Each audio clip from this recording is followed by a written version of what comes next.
Welcome to Behind the Voice, a sub-series of the Rural Recharge podcast.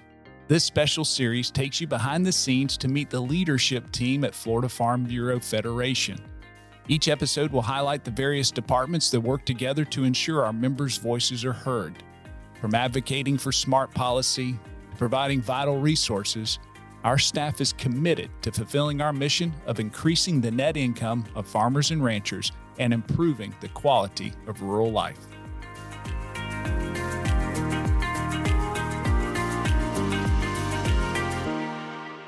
Our guest joining us today is Mrs. Jaime Jerrels. Ms. Jerrels serves as the Senior Director of Ag Policy and Outreach at Florida Farm Bureau. Our conversation today will detail how Mrs. Jerrels serves our members of the Florida Farm Bureau Federation and advances the voice of agriculture. Mrs. Jerrels, thank you for joining us. Thank you. It's a pleasure. Tell us a little bit about yourself, how you came to Farm Bureau and that line of thought. Sure, absolutely. Happy to. So I grew up on a rural farm in a rural community in Levy County, a small family farm that with no employees other than their children was my mom and dad, right? We grew up with cow-calf and some hay production. We've dabbled in watermelons and peanuts as well, but definitely a small farm, heavily involved in FFA in high school, really involved on the leadership side, also the production agriculture side with my SAE program.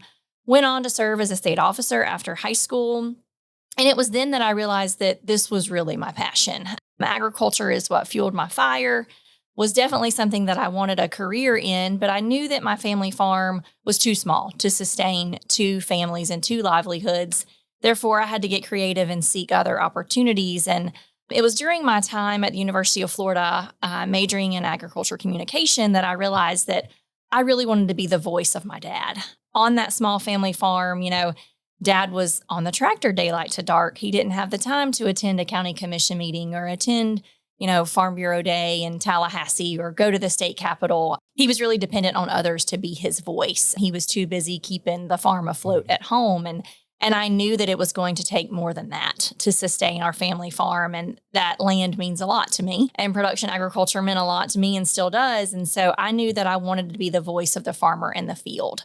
And ironically enough, after I graduated from UF, I got a phone call that there were some positions open at Farm Bureau. Those two positions were an assistant director of ag policy and then the YF&R and women's coordinator, so the leadership coordinator's position. And actually a dear friend of mine and I both applied for both of those positions and interviewed at Farm Bureau. And we were asked the question of which of the positions we felt best suited for. Thankfully, I said ag policy and my dear friend said leadership coordinator. And so we were both hired within a month of each other and we both served on the same state FFA officer team. So really unique opportunity to join the Farm Bureau family at that time and represent production agriculture and policy development at Farm Bureau. I spent 5 years as the assistant director in that division. I represented all types of commodities that I came in with no experience in. I came in with a livestock background, heavy livestock background, but there was already a livestock commodity specialist. And so Frankie Hall gave me everything else.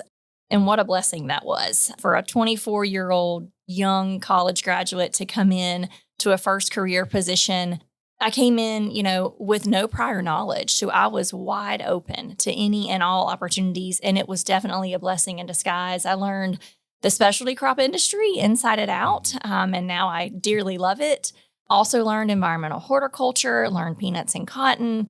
So it was really a blessing to learn the other side of agriculture that I didn't have a lot of experience in. And that really fueled the future at Farm Bureau for me. And so after those first 5 years as assistant director, my mentor, Frankie Hall, retired, and I had the opportunity to apply for the director's position. And then I was blessed with that opportunity to serve as director for 6 years as director of ag policy. And then after that, had the opportunity to advance in my career at Farm Bureau and then oversee and manage other departments as the senior director of policy and outreach. So again, just a really strong passion for production agriculture and for representing those that can't be their own voice. That's really, really awesome there, Jaime. Tell us a little bit now about your role and key functions of what you're doing in a position as Senior Director of Ag Policy and Outreach. A little bit, what does that mean? Absolutely. So in TAIL, I manage 3 of our departments, one being agricultural policy, 2 government and community affairs, and 3 public relations. So the policy side of that position really oversees the writing of our policy for our agricultural policy for the organization. And that writing of policy occurs in multiple ways. It can occur through our state board of directors, can occur through our advisory committees that are both commodity and issue specific. And then it could also originate from our county farm bureaus. The main thing to realize that all of those issues start with one member.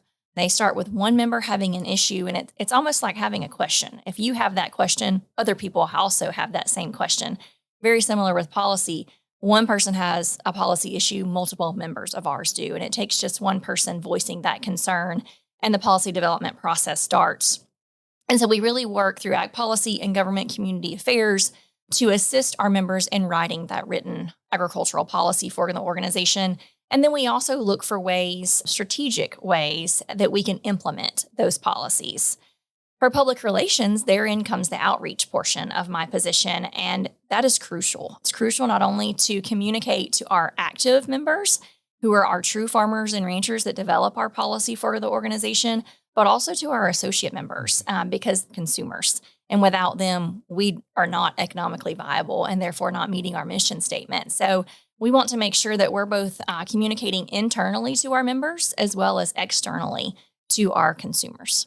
Explain a little bit more about that you've done on the ag policy side. Mm-hmm. You do outreach as well. What is that about? Yeah, so outreach can include anything from our e-newsletter, so anything digitally, e-newsletter, as well as all of our social media channels, this podcast, obviously, as a communication channel. Internally, that looks very different. There's a lot of one-on-one conversations that we have as staff with our members. We do a lot of public speaking to different groups and representing Farm Bureau and our mission. We also do a lot of internal email campaigns that go directly to our farmer members. And those are issue specific. We are the gatekeepers. There's a lot of information that come across our desk, and we want to get that out to our members in a timely manner so that they can take action for their own business. Yeah, I think that's why I provoked that a little bit more, Jamie, is because a lot of times I think we do a lot more internally. We speak to our own group, and outreach, going outside of our walls, is so important. And that's why it's important to have that kind of oversight and directive as well. Tell us a little bit about those that you do oversee in regard how the structure is internally. You've talked about these each departments. Tell us a little bit about them and how they're structured. Sure, absolutely. I'll start with ag policy.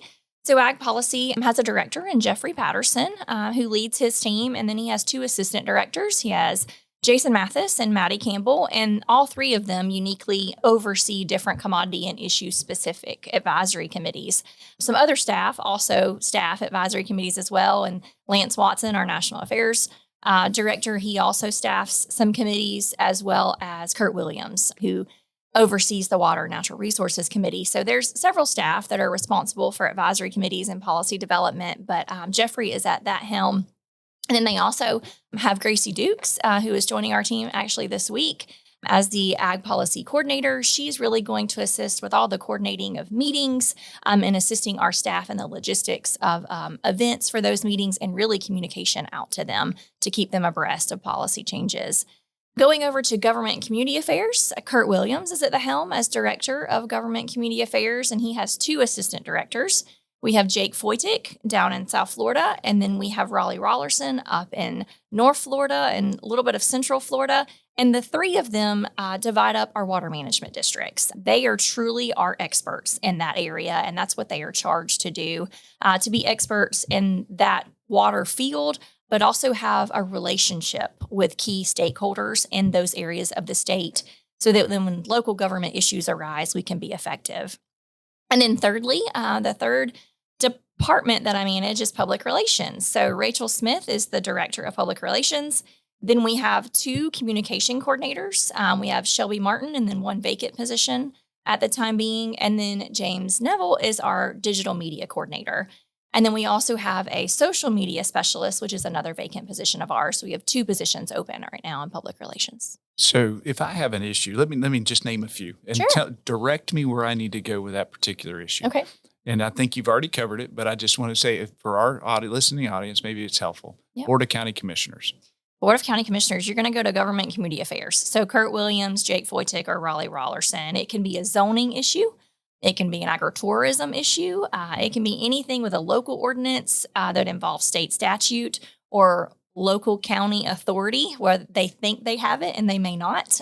We can do our best to navigate those state statute rules for you. Water issues. Water issues, government community affairs as well. With Kurt, Raleigh, and Jake, it depends on which water management district that your land is a part of. It'll go to one of the three of them, dependent on your location. What about wildlife issues? Something like black vultures or some kind of endangered species issue. Absolutely. Same as their department, which is not well known, right? That department has historically been responsible for endangered species. We monitor the Federal Register really closely. Those three gentlemen watch it daily to ensure that anything that gets posted on the Federal Register that we jump on quickly and notice deadlines for federal comments and that we can comment accordingly to our policy. And a large portion of that is always endangered species.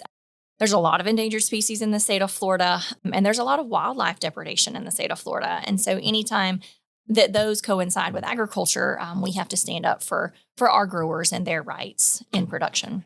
How about pesticides, Jamie? If I were going to need to have an issue with pesticides, maybe of a special use permit or something along those lines, who do I go to for that? Absolutely. So a Section 18 label maybe is what you're referring to, or a pesticide use, or if there is a PULA that EPA has created in the recent past that you're confused on or need more information, Maddie Campbell is going to cover, or it does cover, pesticides and fertilizer for us in the Ag Policy Division. Well, very good. That's very helpful. I think, a lot of times we just we have issues, we call generally, but more specifically, we can hone in on some of those that you oversee. Absolutely. And what we see a lot of times is our members will call a staff that they have a relationship with, right? And we are in the relationship business as a membership organization. Absolutely. And that is perfectly okay. If a member, has a relationship with someone here on staff, and it may not be the point person for pesticides or fertilizers, but if they call me or they call Jeffrey or anyone, honestly, it doesn't even have to be in the Ag Policy Department. If they call one of our staff, we can get them to the right person. Jamie, is there anything else you'd like to leave with the audience today? Sure. I think what I would like to leave the audience with is rest assured that you do have a voice. Rest assured that there are people in this organization, there are staff in this organization that live and breathe this. We stand up in rooms that you're not in. That's our job. Our job is, to be a part of the conversation, not be on the menu. We are at those meetings. We are monitoring that Federal Register. We are making comments on your behalf for the policy that you have ratified and set forth before us. And we truly are, managing to be your voice for you when you cannot be there. And I think that's the true value of Farm Bureau membership is we're working to keep you in business and we're working to preserve the rural way of life. And there you have it. Senior Director of Ag Policy and Outreach, Ms. Jaime Jerrels. Jamie, thank you for joining us today. Thank you for having me. Thank you so much for supporting the Rural Recharge podcast.